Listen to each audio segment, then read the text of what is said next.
সাত ভাগে কোরবানি দিলে কবুল হবে কি না? আলহামদুলিল্লাহ, খুব সুন্দর একটি প্রশ্ন। সাত ভাগে কোরবানি করলে কোরবানি কবুল হবে কি না, এই বিষয়ে আমরা ওলামায়ে কেরামের মধ্যে কিছু মতপার্থক্য মতানৈক্য দেখতে পাই। তবে সাত ভাগে কোরবানির বিষয়ে আমরা ফতোয়া দেওয়ার আগে এই বিষয়ে হাদিসগুলো আমরা দেখব। এই বিষয়ে যে হাদিসগুলো বর্ণিত রয়েছে সাত ভাগে কোরবানি করা, অর্থাৎ একটা গরুতে 7 জন অংশগ্রহণ করা বা একটা উটে 7 জন অংশগ্রহণ করা, এই বিষয়ে হাদিস বর্ণিত হয়েছে সহিহ মুসলিমের 7টি হাদিস, যে হাদিস বর্ণনা করেছেন জাবির রাদিয়াল্লাহু তাআলা আনহু থেকে বর্ণিত। এবার সহিহ বুখারীতে একটা আমরা হাদিস পাই, যে হাদিসটি বর্ণনা করেছেন আনাস বিন মালিক রাদিয়াল্লাহু তাআলা আনহু। যে হাদিসগুলোর সবগুলোই সফর রিলেটেড। সফরে আল্লাহ রাসূল সাল্লাল্লাহু আলাইহি সাল্লাম একটি গরুতে বা একটি উটের মধ্যে 7 জন অংশগ্রহণ করবে, এই মর্মে তিনি বর্ণনা করেছেন। অনুরূপভাবে আমরা তিরমিজিতে 3টি হাদিস দেখতে পাই, যার মধ্যে হাদিস বর্ণনাকারী ছিলেন জাবির রাদিয়াল্লাহু তাআলা আনহু, আব্দুল্লাহ ইবনে আব্বাস রাদিয়াল্লাহু তাআলা আনহু এবং আলী রাদিয়াল্লাহু তাআলা আনহু। যার হাদিসগুলোর 3টি হাদিসের 2টি হাদিসই হচ্ছে সফর রিলেটেড এবং একটি হাদিস যেটা জাবির রাদিয়াল্লাহু তাআলা আনহু বর্ণনা করেছেন, এই হাদিসটি হচ্ছে অর্থাৎ সফর কিংবা মুকিম অবস্থায় করা যাবে কিনা এই বিষয়ে ব্যাখ্যা শূন্য। অনুরূপভাবে ইবনু মাজায় 5টি হাদিস বর্ণিত রয়েছে, যেটা 4টি রাবি ছিল।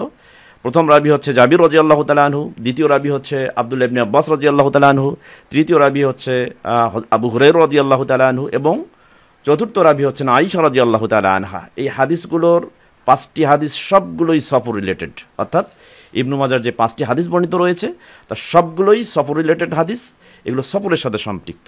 এরপরে আমরা দেখতে পাই হাদিস আবু দাউদের মধ্যে হাদিস বর্ণিত রয়েছে 2টি হাদিস, 3টি হাদিস, যে 3টি হাদিসের সবগুলোই জাবির রাদিয়াল্লাহু তাআলা আনহু বর্ণনা করেছেন এবং সবগুলোই সফর রিলেটেড।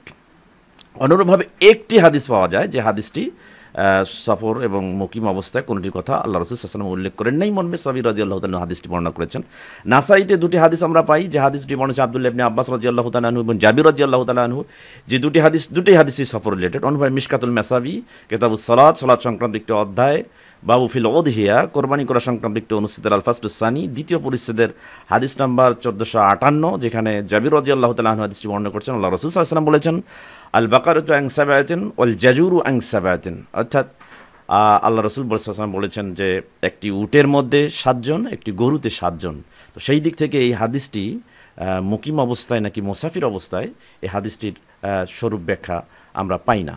তো এই হাদিসের আলোকে সালাফদের মধ্যে আমরা বিগত শতাব্দীর বিখ্যাত শায়েখ বিন বাজ রাহিমাহুল্লাহর একটা ফতোয়া পাই, যেটার প্রথম অংশটা আমি আপনাদের সামনে পড়ে শোনাচ্ছি।